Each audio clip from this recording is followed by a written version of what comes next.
Matagal ka nang naghihintay ng original na plaka ng motor nyo? Baka hindi mo alam, ready for pick up o ready for delivery na pala yan. Ang video na ito ituturo ko kung paano i-check at i-claim or i-deliver yung original plate number nyo sa inyong bahay or saan nyo ipa-deliver. Mabilis, madali at walang pila. Huwag kalimutang i-like at i-subscribe kung gusto mo pa ng LTO tips.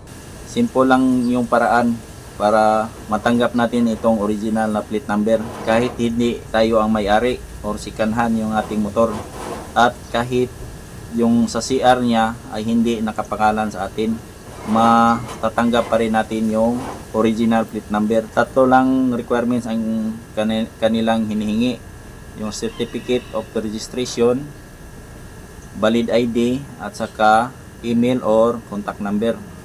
Yan lang po ang tatlo ang kailangan nila. Dito tayo sa kanilang ltotracker.com at i-type nyo yung plate number nyo na gustong makuha. Yan, plate number. Tapos check nyo yung box. Tapos click nyo yung track and check at dito kayo mapupunta. Meron siyang nakalagay, your plate number is ready. Meaning okay na po yung plate number nyo at available na, ready for delivery. Tapos deliver my plate, at itong form na ang lalabas.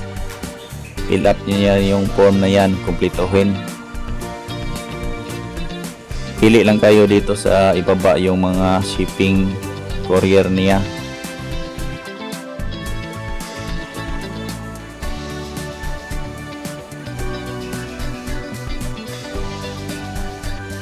Dapat kumplituhin nyo yung delivery address para hindi ma-return to sender yung ating plate number.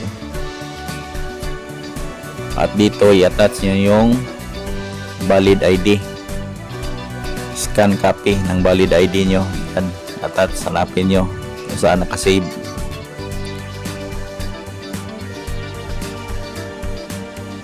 Tapos dito sa kabila yung certificate of registration, scan copy pa rin, hanapin nyo at i-attach.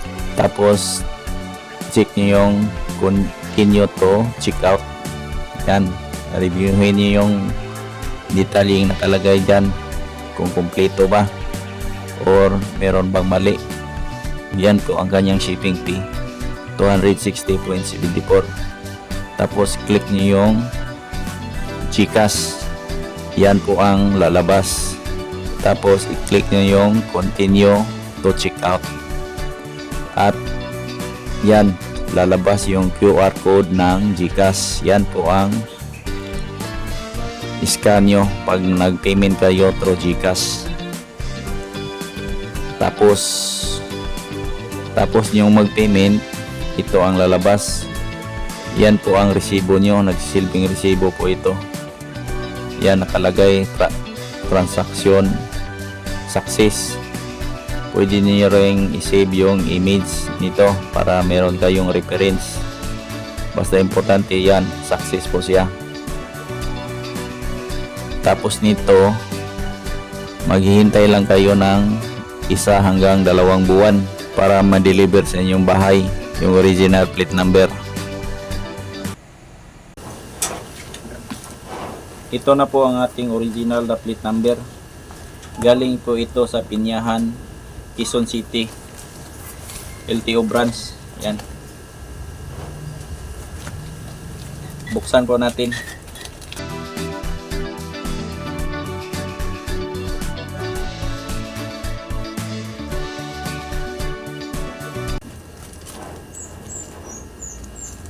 Ito po ang ating matatanggap. Original plate number. Yan, original plate number po yan. Meron yang certification. At merong QR code.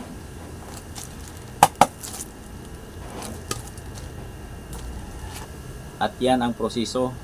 Kung nakatulong sa inyo ang video na to, pindutin ang like at i-share sa mga ka-rider nating naghihintay din ng original na plaka ng ating motor. Subscribe na rin para sa sumusunod nating LTO at motor tips. Okay?